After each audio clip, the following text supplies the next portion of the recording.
Hitunglah kira-kira. Pasti saudara tahu.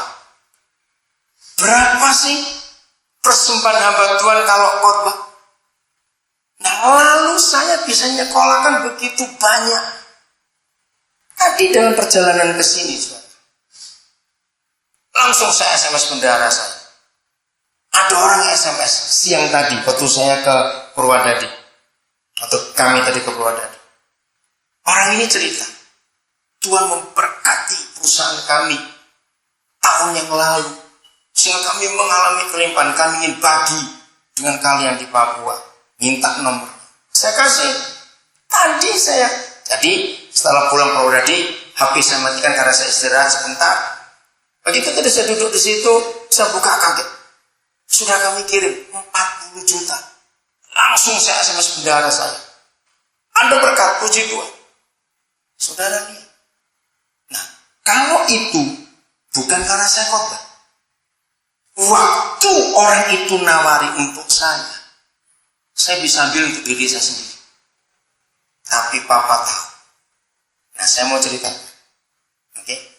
Kalau cuma hasil khotbah saja, bisa meluluskan satu dokter 200, hampir 230 juta. Kalau cuma harus khotbah saja, saya harus khotbah sehari berapa ratus kali. Lo ngerti nggak kata-kata ini? Saya harus khotbah berapa ratus kali sehari. Lalu tiap hari khotbah berapa? Seminggu berapa ribu kali? Mati saya. Ngerti ilustrasi ini, saudara? Nah, sumur saya tahu. Sumber mata air sungai saya tahu. Itu kecil. Tapi mengapa muaranya bisa segede itu? Dengarkan. Ternyata sungai itu punya 3 tambahan debit air. Catatan supaya ingat. Sungai yang pelit itu melek matanya, dia nggak pelit lagi. Oke. Nomor 1. Ada hujan yang turun. Betul? Nomor 2. Di sepanjang sungai itu ada hujannya. Nomor 2, pasti ada mata air tambahan yang muncul. Bisa tidak? Bisa. Nomor 3, sungai-sungai kecil ikut bermuara di sungai besar. Betul? Termasuk got-got rumah tangga. Ikut masuk ke situ juga. Oke? Nah, buat saya, saudara, ini yang saya pakai dari 30 lebih tahun yang lalu. Yang saya pakai untuk hidup saya waktu saya belum menikah, itu hanya dari hasil saya khotbah.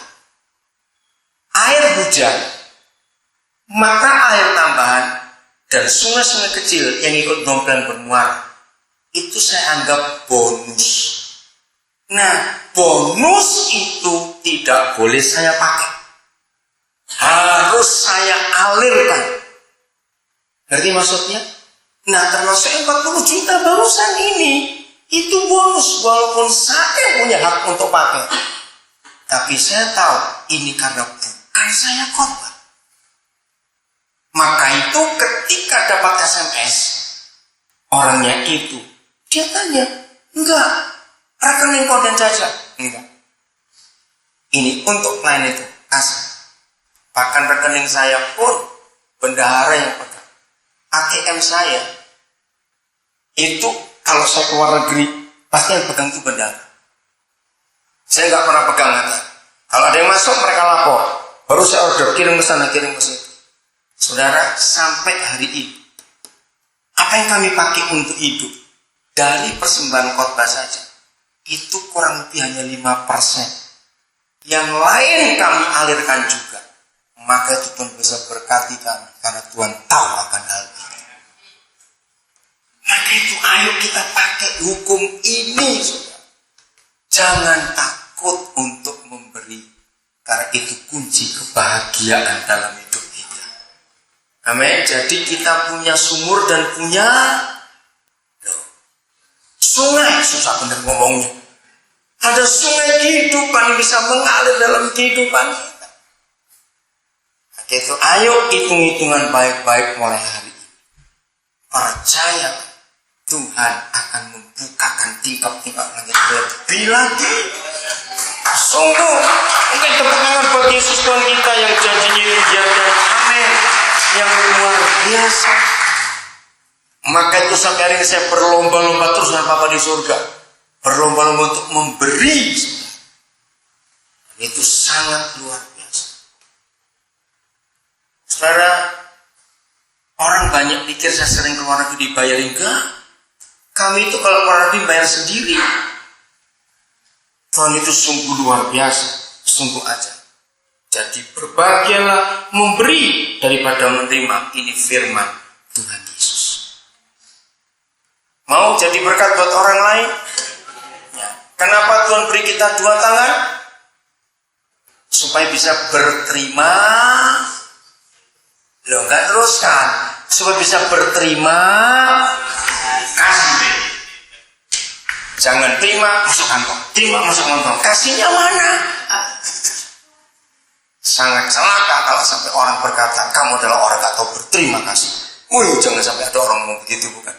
Terima, salah, bukan begini. Terima kasih, itu yang satu. Begitu tangan kita bukan 4 tapi 2. Menerima lalu memberi. Itulah terima kasih. Oke? Siap jadi berkat? Mau bahagia? Wah, pasti kita bahagia. Ajari anak-anak saudara sejak kecil. Ajari. Kalau saudara mengajar anak-anak sejak kecil tidak pelit, selalu ingat orang susah. Kalau saudara mati besok akan merem sebagai orang tua. Enggak mati melek sebelah matanya. Anak ini susah sekali.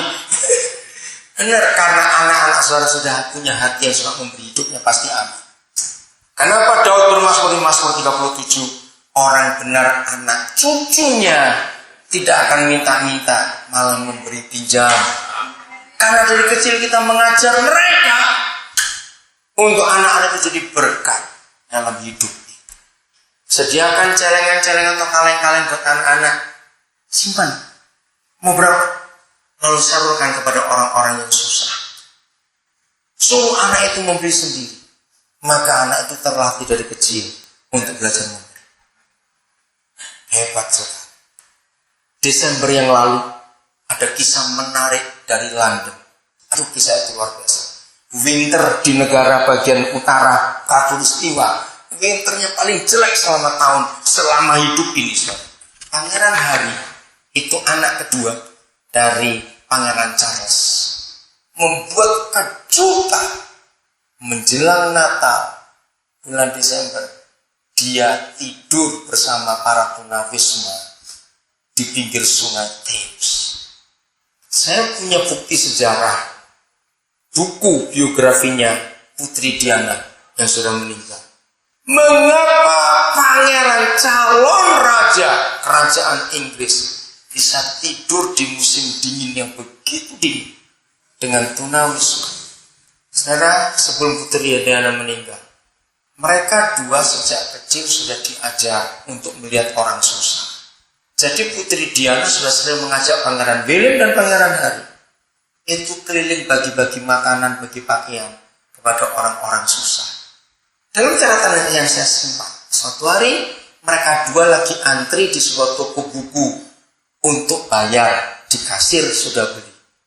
Ternyata kasirnya lihat ada pangeran yang antri. Kasirnya bilang, pinggir, biar pangeran maju dulu. Apa jawab mereka berdua? Mama saya mengajar harus antri. Bayangkan, mamanya sudah mati 11 tahun yang lalu, tapi ajarannya ada dipegang anak-anak itu sampai. Maka itu kalau orang-orang tua mengajar anak-anak tidak pelit, berbahagialah kita. Anak-anak kita memberi pinjam pada